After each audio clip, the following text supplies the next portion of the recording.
welcome back to episode 6. We have a couple of games to analyze here with two themes in mind. One is never give up. I don't know how many of you watched The Queen's Gambit on Netflix. It was a really good series, and there's this scene in it where they sort of talk about how the honorable thing to do when you're losing is to resign. And I disagree with that, especially for beginning players. I think you should always battle to the end for two reasons. One is I think you'll learn more. You'll learn more about checkmates and either how to avoid them because maybe they'll end up chasing you all around the board, or how are they going to checkmate you, and you'll learn from it. So let them checkmate you. Play it till the play it to death. Play it to the very end. I think you're going to learn a lot more than if you just hit the resign button. And two is I think you'll find more times than not, you'll either make a comeback and actually win the game, or at very least you can get a draw.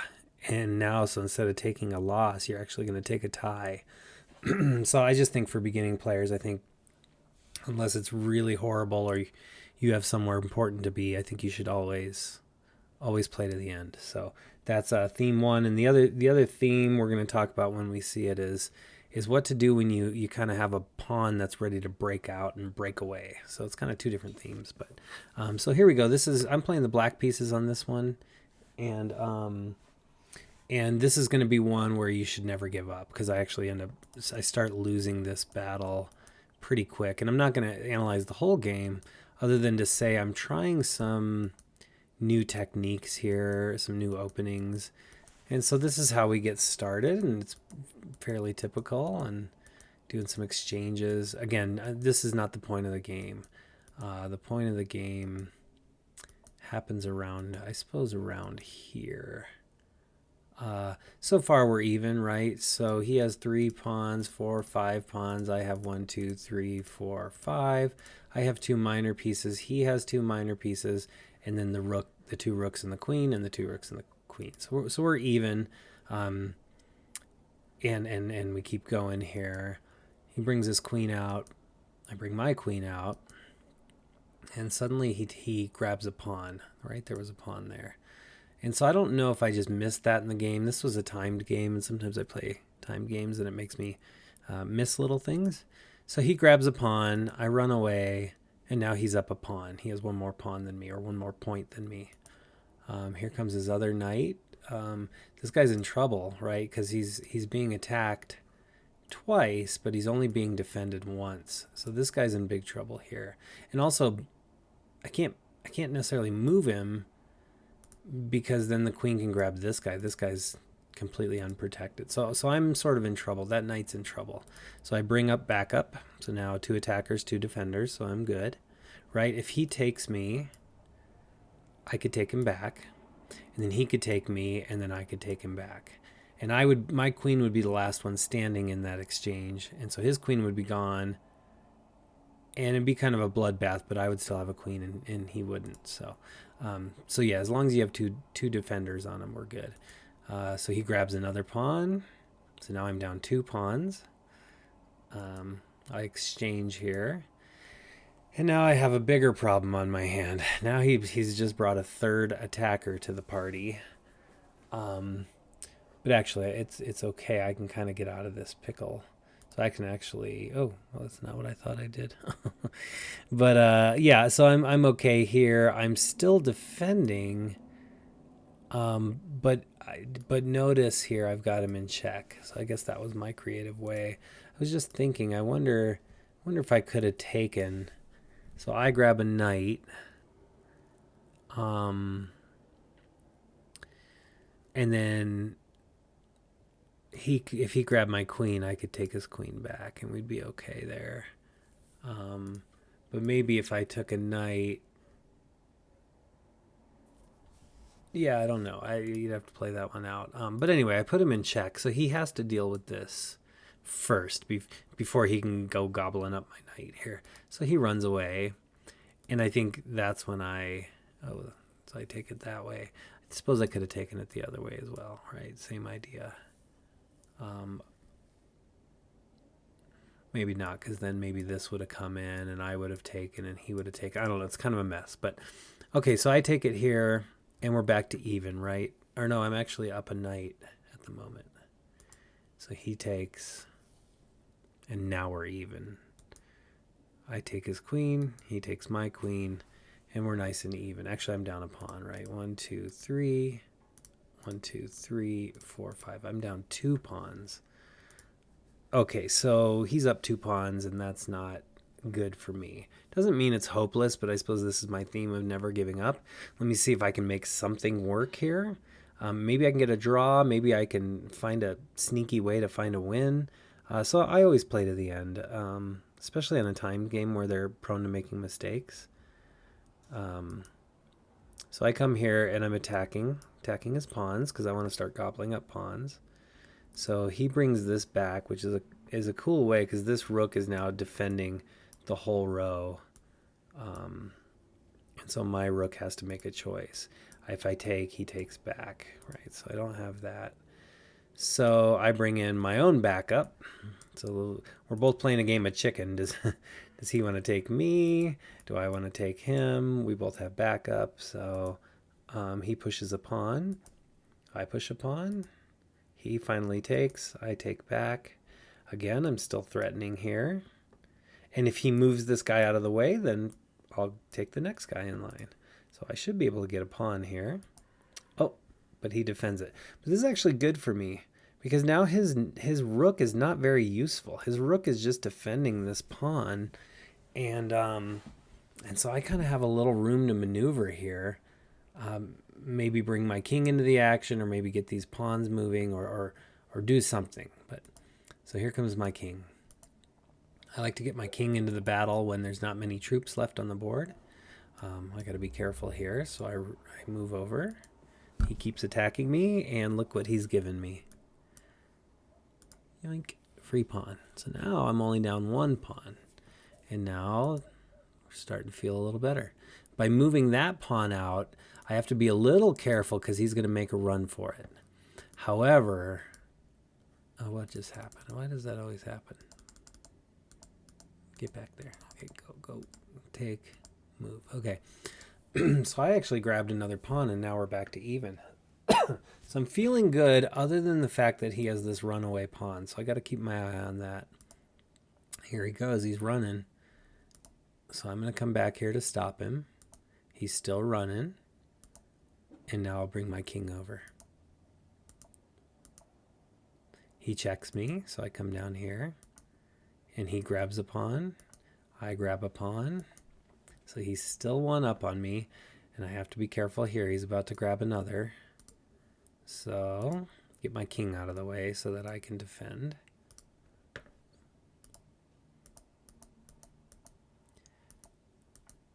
He takes a pawn. I run. He's about to take another pawn. I take. He takes. And now I'm still down that pawn. And I got to find a way to win this game because he's about to run this guy in. And so I check him. I'm trying to bring my king over to help. I take, he takes. Now I happen to know that he's not going to be able to get this guy all the way down because he's got to get his king out of the way. And I'm going to try to bring my king into the battle here. So he did not make the right move here. Remember, his king is protecting me from moving in. So he should be able to just move this guy down. Because I can't touch any of these 3 squares. So I'm going to go around him. And he's going to try to stop me. And I'll go back and forth all day with him because then I'll get a stalemate. And so if he had just kept going down here, I'll just keep going up here.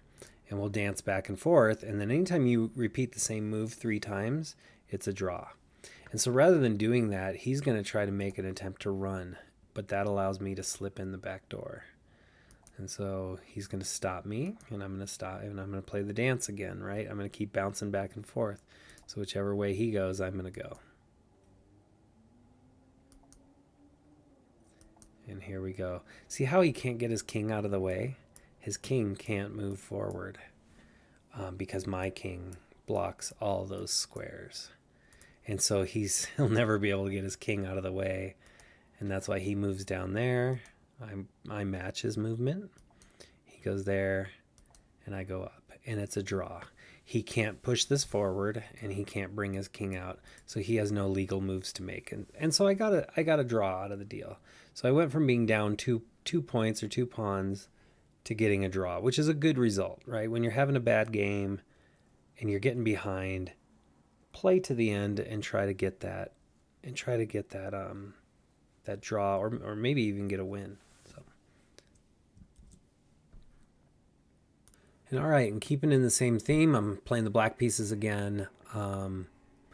This is another one. In the last game, we saw a pawn that was making a breakaway without anybody around him.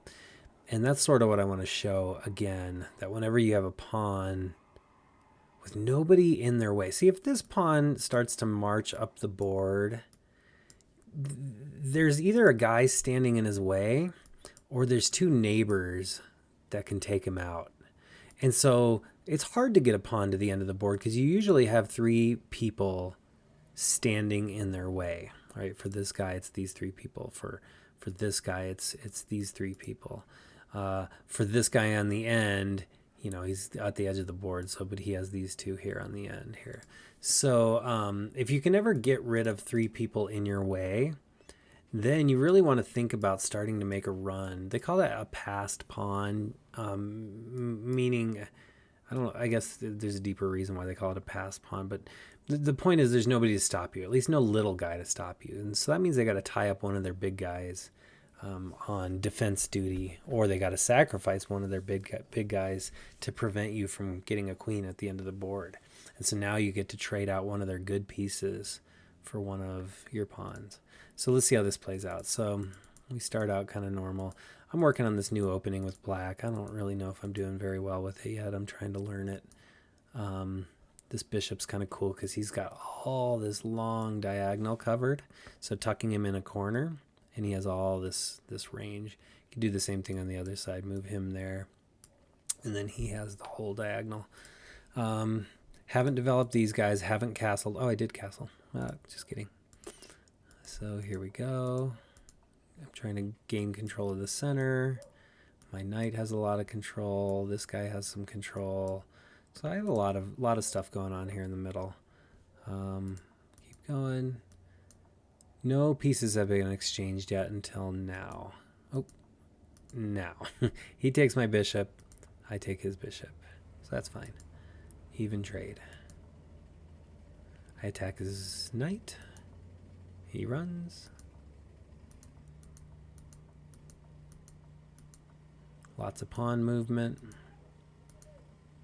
All even trades so far. We've each captured a bishop and two pawns from each other. So totally even. Uh-oh, I made a mistake. I got my bishop boxed in a corner. So now he's threatening to take my bishop, and I don't have anywhere to run, right? If I go here, he takes me. If I go here, he takes me. And if I swoop all the way in and take this pawn, he takes me. So I wanted to break down his center here, so I took a pawn. It was the best I could do. I'm losing a piece here. So now I'm down 2 points. I just traded a pawn for a bishop. So he's up 2 points on me. So we keep playing. He grabs another pawn. He's now up 3 points. I take his rook. He takes my rook. He's still up 3 points. Again, some people might resign here. They might say, oh, you're doing better than me. But not me. I pretty much never resign. And so here we go. Capture, capture. That's a trade. Still up 3 points. Here comes my queen. Attack my queen. Run away. Attack my queen. Right? He's attacking my queen. Run away.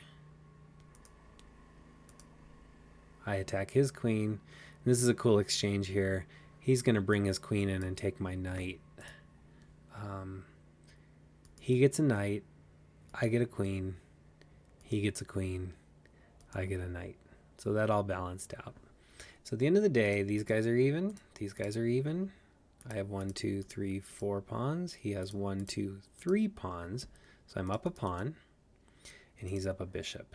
So he's still up 2 points on me. But I don't give up. He's at a clear advantage. Oh, and this is my theme, right? This is going to be the star of the show. Spoiler alert.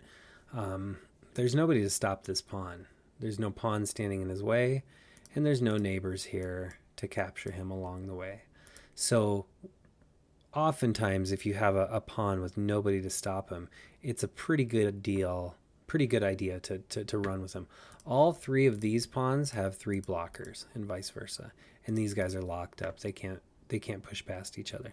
But this guy's the star of the show, so let's see how he runs. So I start to run. Whoa, I do that a lot. Keep in mind, he can capture me right now. I capture him right back, and we're even, right? His 2-point advantage goes away, and we'll have the same exact pieces, and we'll be playing from a very... He probably should have, in hindsight, done that to at least even the matchup, but you're going to see I'm going to run with him here. He grabs a pawn, so he's up 3 now.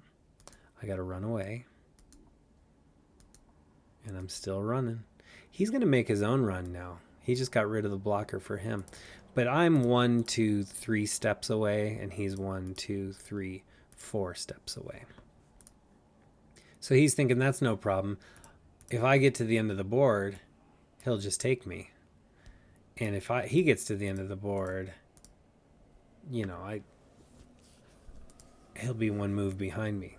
So I move, he moves, I move, and suddenly it dawns on him that